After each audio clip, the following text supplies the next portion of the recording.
بلدیاتی انتخابات میں شکست پہ تائیوان کی حکمران جماعت کی خاتون صدر نے پارٹی سربراہی سے استعفیٰ دے دیا۔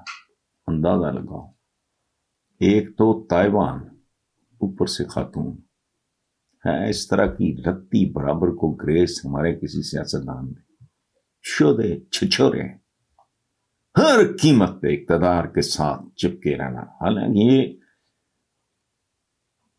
میں اپنے ملک کے معیار کے مطابق بات کروں تو بلدیاتی انتخابات میں شکست پہ تو کوئی ایسی آسمان نہیں۔ یہ تو ڈھیٹ ہیں، یہ تو بے شرم ہیں، یہ تو آدھا ملک گنوانے کے بعد بھی ان کی صحتوں پہ کوئی فرق نہیں پڑا تھا۔ ڈھیٹ یہاں ڈکلیئر ہو گیا ہے نیا پاکستان ہونے کا، کچھ بھی نہیں۔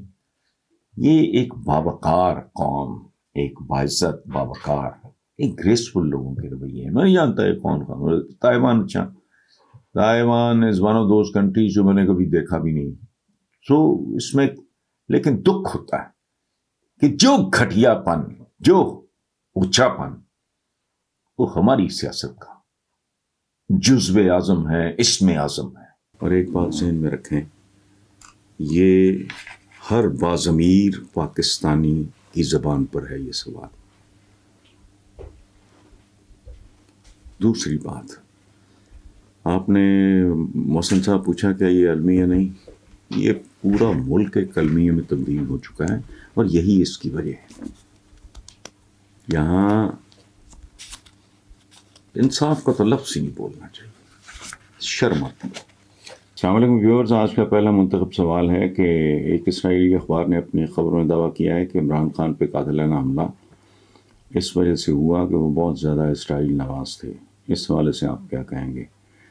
یہ سوال ہے جی ہمارے دوست مقبول حسین ہیں لاہور سے، انہوں نے بھیجا ہے۔ تو مقبول صاحب، اس میں ایک بات آپ دھیان میں رہیں، عمران خان جیسا لیڈر پاکستان کا یا وزیر اعظم، یہ اسرائیلیز کے بارے میں نہیں ہے۔ جس طرح کا عمران خان ہے، آپ مجھ سے بہتر جانتے ہوں گے، نیا تھوڑی ہے، 2 4 5 10 سال پہلے تو نہیں، وہ منظر عام پہ مدتوں سے تو ایک دنیا جانتی ہے وہ کس ٹائپ کا پاکستانی، کس ٹائپ کا مسلمان ہے۔ تو اس میں بیسیکلی یہ ایک طریقہ کار ہوتا ہے کہ اگر اسرائیلی اخبار اس طرح کی بات کرتا ہے تو اس سے عمران کے دشمنوں کو تقویت ملے گی اور وہ اس کو ایکسپلائٹ کرنے کی کوشش کریں گے۔ سیدھی سی بات ہے، یہ کوئی اتنا کا کام نہیں ہے، میڈیا کی ایک سادی سی ٹیکنیک ہے۔ ارم فاطمہ طالبہ ہیں پنجاب یونیورسٹی کی، پنجاب یونیورسٹی ظاہر ہے لاہور۔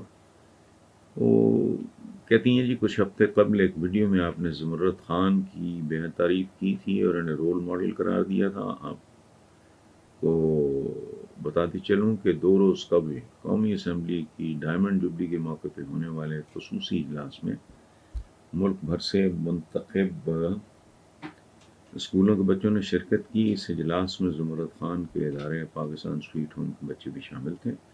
زمرد خان کے سائے میں پرورش اور تعلیم و تربیت پانے والے ان بچوں نے ایسی تقاریر کی کہ ہر کوئی حیران رہ گیا۔ یقیناً زمرد خان جیسے لوگ ہی ہمارے رول ماڈل ہونے چاہیے۔